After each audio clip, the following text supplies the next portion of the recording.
우리가 콘솔이라고 하는 객체에 들어가 있는 로그라고 하는 함수의 가장 기본적인 기능을 본 거예요. 그죠? 그리고 자, 이거를 X 표시를 눌러서 닫고요. 그다음에 여기다가 이제 콘솔의 다른 함수를, 콘솔 객체가 갖고 있는 다른 함수를 한번 실행을 해볼 겁니다. 자, 가장 많이 쓰는 것 중에 하나가 지금 콘솔.로그라고 하는 거고요. 우리가 로그를 출력할 수 있어야 중간중간 어떤 상태라든가 또는 변수에 들어가 있는 값을 확인해 볼 수가 있겠죠. 자, 그래서 이 로그라고 하는 함수를 쓰게 되고요. 자, 우리가 콘솔.점 해보면 이게 dir이라고 하는 함수도 있어요. 그래서 dir이라고 하는 함수는요, 저렇게 문자를 넣는 게 아니라 객체를 넣어줍니다. 우리가 위에 만들었네요. 그죠? person이라고 하는 객체를 만들었으니까 이 person이라고 하는 객체를 한번 넣어봅니다. 이렇게. 자, 그리고 컨트롤 S 저장을 하고 나서 다시 여기 자, Node.js 인티그레이션이라고 하는 요 창을 열어주고요. 그 다음에 자, 실행 버튼을 다시 누르면 자, 이렇게 보입니다. 어떻게 보여요? 저 여기 마지막 줄이겠죠. 마지막 줄에 보면 자바스크립트 객체를 그대로 출력해주고 있습니다. 자, 이 자바스크립트 객체를 그대로 출력해준다라고 하는 게 갖는 장점은 자, 자바스크립트 객체라고 하는 거를 우리가 이 소스 코드에서는 직접 만들었죠. 근데 이거를 다른 사람이 만든 객체를 쓰는 경우가 있어요. 어떤 경우에? 라이브러리를 쓰는 경우, 그죠? 다른 사람이 만든 라이브러리를 갖다 쓰는 경우에는 객체를 그 라이브러리에서 만들어주는 경우가 있을 수 있죠. 그리고 그게 뭔가 프로그램이 실행되는 중간에 만들어지는 경우도 있어요. 그러면 이 객체가 도대체 어떤 속성들을 갖고 있는지 내가 잘 모를 수 있죠. 그래서 객체가 갖고 있는 속성을 내가 알고 싶다라고 하게 되면 그러면 이렇게 dir로 해서 객체를 그대로 뿌려줄 수 있어요. 그럼 그 안에 들어간 속성들을 일일이 다 확인할 수가 있습니다. 자, 그래서 이 dir이라고 하는 것도 굉장히 유용합니다. 실제로 이렇게 하다 보면 자, 객체라고 하는 게 갖고 있는 속성을 우리가 다 파악을 하지 못하고 있는 경우가 있을 수 있죠. 그래서 그거를 확인할 때 유용하게 쓸 수가 있습니다. 자, 그 다음에 우리가 콘솔이라고 하는 거 안에 자, time이라고 하는 함수가 정의가 되어 있어요. 그래서 이거는 우리가 시간이 얼마나 걸렸는지 뭐 이런 것들을 확인할 때 사용이 됩니다. 자, 한번 해볼까요? 자, 책에 있는 그대로 한번 입력을 해보시면 됩니다. 자, 그래서 예를 들면 우리가 for문을 한번 사용한다. 자, 전통적인 자, C 스타일 for문입니다. for라고 하는 거 뒤에 소괄호를 붙이고요. 소괄호 안에다가 자, var i라고 하는 변수를 하나 선언을 하고 자, 여기다가 0부터 i라고 하는 게 뭐죠? 자, 만보다 작을 때까지 그럼 10,000번 반복을 한다는 거죠. 세미콜론 붙이고 i 플러스 플러스 자, 자바스크립트는 이렇게 C 스타일 포문, 자, 포문을 그대로 사용할 수가 있죠. 그래서 자, 여기다가 자, 어떤 결과, 그러니까 반복되는 요 중괄호 안에다가 중괄호가 만 번이 반복이 되는 거죠. 중괄호 안에 있는 코드가. 그러면 우리가 이 밖에다가 var result라고 하는 변수를 선언하고 그 변수에 0을 할당을 하면 넘버 타입으로 해서 자, 숫자 자료형으로 해서 result라는 변수가 만들어지고 0이 할당이 되겠죠. 이 result에다가 포문 안에 자, 포문에 해당하는 중괄호가 반복이 되면서 result에다가 값을 더해주면 되겠죠. 플러스 이퀄이라고 하고요. i 값을 더해주면 자 0부터 9999까지가 더해주겠죠. 자, 그럼 이게 얼마만큼의 시간이 걸리냐라고 하는 걸 알아보고 싶다라고 하면 이 바깥쪽에다가 이렇게 해주면 됩니다. 콘솔.점 자, time이라고 하는 함수를 실행을 합니다. 함수니까 소괄호가 붙겠죠. 그리고 이 time이라고 하는 거 안에다가 키 값을 넣어줍니다. 문자를 한번 넣어봅니다. 자, duration 밑줄 긋고 time이라고 하는 거 키 값이에요. 그래서 이 키 값은 어떻게 쓰이냐? 자, 이 시간을 재고 싶은 그 구역이 이 부분이다라고 하면 이 마지막 부분에다가 마찬가지로 자, console.time end라고 넣어주는 거죠. 그리고 위에서 지정한 키 값과 동일한 걸 넣어줍니다. 자, duration 밑줄 긋고 time이 되겠죠. 그러면 이 키 값을 이용해서 여기부터 여기까지의 걸린 시간을 체크를 해주게 됩니다. 자, 걸린 시간을 얘가 체크를 해주게 되는 거죠. 그래서 이렇게 구분을 할 수가 있게 돼요. 자, 그러면 자, 여기까지 해서 컨트롤 S 저장을 하고요. 다시 이 Node.js 인티그레이션 창을 연 다음에 밑으로 이렇게 코드는 내려서 보면 보이겠죠? 다시 실행 버튼을 눌러서 실행해 보면 이렇게 보입니다. duration time이라고 하는 게 그냥 찍히네요. 그죠? 0.474 밀리세컨드, ms, 밀리세컨드로 나오죠. 그러니까 한 0.5초 정도 되는 시간 동안에 이게 실행이 됐다라고 하는 걸 알 수가 있습니다. 그래서 이렇게 콘솔에 타임과 타임 엔드가 있어서 일정 시간을 체크할 수가 있습니다. 어떤 코드까지의 걸린 시간을 확인할 수 있다라고 생각을 하시면 됩니다. 자, 타임이라고 하는 거 아시겠죠? 그죠? 그래서 콘솔이라고 하는 객체 안에 우리가 일반적으로 쓰는 콘솔.로그 외에 이런 기능이 있다. 자, 그래서 이 콘솔.타임이나 타임 엔드 같은 경우에는 자주 쓰는 건 아니에요. 그러니까 여러분이 이제 개발을 하다 보면 이제 얼마 정도 시간이 걸리는지 확인하고 싶은 경우가 있겠죠. 그때는 이걸 찾아서 쓰시면 되고요. 꼭 기억할 필요 없고요. 일반적으로는 콘솔.로그라고 하는 것과 콘솔.dir이라고 하는 함수를 상당히 자주 사용한다. 이렇게 생각을 하시면 됩니다. 자, 그리고 이제 자주 사용하는 어떤 변수라든가 또는 자주 사용하는 함수를 우리가 먼저 좀 볼 수가 있겠는데요.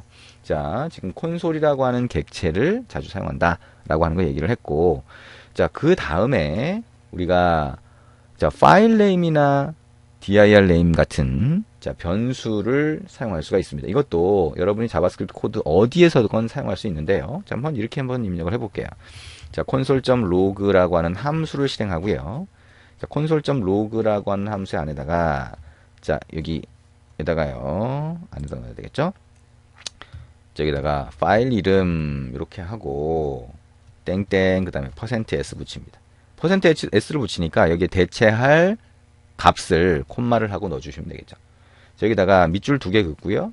파일 name 이렇게 한번 해봅니다. 그리고 다시 console.log라고 하는 함수를 실행을 하면서 여기다가 이번에는 pass라고 하고 %s 그 다음에 콤마 밑줄 2개 긋고요. dir name 붙여봅니다. 자, 컨트롤 S 누르고요. 자, 여기 Node.js 인티그레이션 창을 열고 그 다음에 실행 버튼 다시 클릭해 봅니다. 그러면 어떻게 나와요? 파일 이름이라고 하는 게 이렇게 나오고요. pass라고 하는 게 나옵니다. 파일 이름은 뭐예요? 지금 test1.js 파일을 얘가 내부적으로 실행을 한 겁니다. 얘기한 것처럼 node 한 칸 띄우고 test1.js를 실행을 한 거죠. 명령 프롬프트에서 그것과 같습니다. 그러면 이 test1.js라고 하는 파일이 어떤 파일이다라고 하는 걸 pass로 알려주는 게 밑줄 2개 긋고 파일 네임이에요. 그 다음에 밑줄 2개 긋고 dir 네임은 이 파일이 test1.js라고 하는 실행된 파일이 어떤 폴더에 있는지를 pass로 알려주는 겁니다. 자, 이것도 의외로 자주 사용이 됩니다. 내가 어떤 파일을 읽어드리겠다라고 하는 경우에도 어떤 폴더에 있는 건지 지정을 해야 될 경우가 있겠죠. 그래서 자, 어떤 파일이 어디에 있다라고 하는 정보를 확인할 때, 자, 지금처럼 밑줄 2개 긋고 파일 네임과 밑줄 2개 긋고 dir 네임이 사용된다. 자, 이거를 전역 변수라고 한다라고 하는 거 기억을 하시면 됩니다. 자, 전역 변수라고 하는 것 중에서 자, 밑줄 2개 긋고 파일 네임, 그다음에 밑줄 2개 긋고 dir 네임 기억을 해주시면 되겠네요.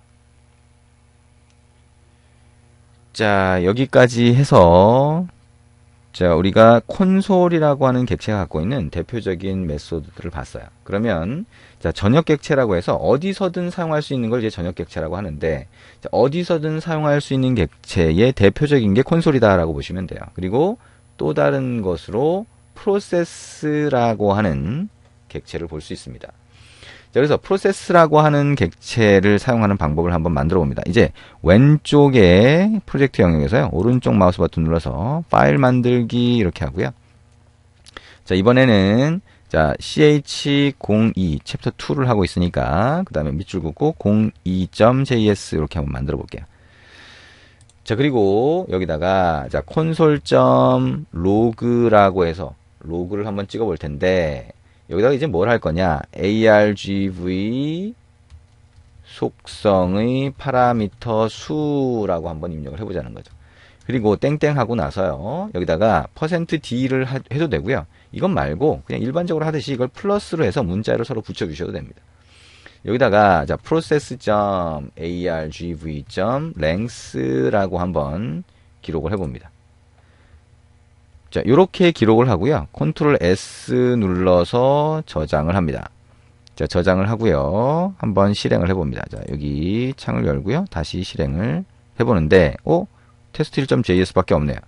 여기는 안 보이죠? 자, 그러면 이런 경우에는 ch0202라고 하는 js 파일 선택하고 오른쪽 마우스 버튼 눌러서 add to node.js runner. 자, 이렇게 하시면 자, 여기 추가가 됩니다. 자, 요 파일로 변경을 하시고요. 그 다음에 실행해 주시면 됩니다. 자, ARGV 속성의 파라미터 수가 2라고 나오죠. 플러스가 되면서 얘가 문자열로 변경이 되고, 자, 서로 붙여주어서 출력이 되는 겁니다. 자, 두 개래요. ARGV 속성의 파라미터 수가 두 개래요. 이 ARGV라고 하는 게 갑자기 뭐예요? 자, 우리가 ARGV라고 하는 객체 안에 length라고 하는 속성을 출력했을 때 숫자가 나왔으니까 이게 아마도 배열이거나 또는 리스트이거나 이렇게 되겠죠? 그러면 이 안에 뭐가 들어있는지 잘 모르겠다. 그럼 어떻게 하면 돼요? console.log. 저게 만약에 객체가 맞다면 어떻게 하면 되죠? log가 아니라 dir이라고 하는 함수를 실행하면서 process.argv라고 하면 뭐라고 그랬어요? 이 객체 안에 들어가 있는 속성의 정보를 전부 다 출력해 볼 수 있다 그랬죠. 자, 컨트롤 S 눌러서 저장을 하고요. 자, 다시 실행을 해봅니다. 자, 그럼 어떻게 돼요? 두 개의 속성이 들어가 있네요. 그죠? 근데 보니까 속성의 이름은 없고요. 여기 대괄호를 이용해서 그 안에 콤마로 구분된 값이 들어가 있죠. 뭐예요? 배열로 되어 있는 겁니다. 자, 배열로 되어 있고요. 아, 이게 배열이구나라고 하는 걸 알 수가 있죠. 그래서 첫 번째 보면 node.exe라고 하는 노드 실행 파일이 들어가 있어요. 두 번째 뭐예요? ch02 밑줄 긋고 02.js가 있습니다. 결국에는 명령 프롬프트에서 우리가 실행할 때 노드 한 칸 띄우고 ch02 밑줄 긋고 02.js가 되는데 그 두 개의 풀 패스, 즉 전체 경로가 들어가 있다라고 하는 것을 아실 수가 있습니다. 자, 그래서 이거는 우리가 어떤 파일을, 자, 자바스크립트 파일을 노드 실행 파일을 이용해서 실행했을 때 그때 두 개의 파라미터가 사용된다라고 하는 걸 알 수 있도록 해주는 거죠. 그리고 그거는 프로세스라고 하는 객체 안에 들어가 있어요. 그래서 프로세스도 자, 대표적인 전역 객체 중에 하나입니다. 어디서든 접근해서 사용할 수 있다라고 하는 거죠. 자, 그러면 이거를 우리가 자, process.argv라고 하는 게 객체라고 하는 걸 알게 됐고 그게 배열이라고 하는 걸 알게 됐으니까요. 자, process.argv. 뭐예요? for each라고 하는 함수를 사용할 수가 있네요. 함수니까 소괄호. 소괄호 안에다가 우리가 뭘 하면 돼요? 자, 이 for each 안에다가 익명 함수, 자, function이라고 해서 소괄호, 중괄호, 엔터 이렇게 치면 되겠죠. 함수를 넣어주면 어떻게 돼요? 이 안에 배열의 원소의 개수만큼 이 함수를 실행해 주는 거죠. 그리고 이 함수의 파라미터로 넘겨주는데 아이템, 인덱스라고 하면 각각의 원소가 아이템으로 넘어오고 몇 번째 원소인지 인덱스 값으로 넘어오겠죠. 자, 이걸 한번 찍어봅니다. console.log라고 해서 인덱스라고 하는 거 한번 찍어보고요. 플러스 한 다음에 땡땡이라고 하고요. 여기다가 아이템 엘리먼트겠죠. 자, 이거를 찍어보도록 합니다. 컨트롤 S 누르고요. 다시 실행을 해보면 저렇게 0, 1이라고 해서 우리가 직접 찍은 게 있죠. 위에는 객체 자체를 그대로 dir로 출력한 거고 밑에는 우리가 그 각각을 접근해서 출력을 해본 겁니다. 자, 이렇게 프로세스라고 하는 전역 객체를 사용할 수 있다라고 하는 거 생각을 하시면 되겠죠. 책에 보시면 우리가 추가로 어떤 정보를 더 확인할 수 있다라고 하는 게 나오죠. 그래서 프로세스라고 하는 객체에 env라고 하는 속성을 이용해서 환경 변수를 확인할 수 있다라고 하는 게 나오죠. 그건 직접 한번 해보시면 됩니다. 저 내용에 대해서는 우리가 필요하면 환경 변수를 접근하는 거에 대해서는 나중에 우리가 또 보게 됩니다. 이렇게 해서 전역 변수 또는 전역 객체라고 하는 게 어떤 건지 대표적으로 콘솔과 프로세스라고 하는 게 갖고 있는 가장 간단한 속성과 또는 그 속성의 일부로 들어간 함수라고 하는 것을 사용하는 방법에 대해서 같이 한번 우리가 살펴봤습니다.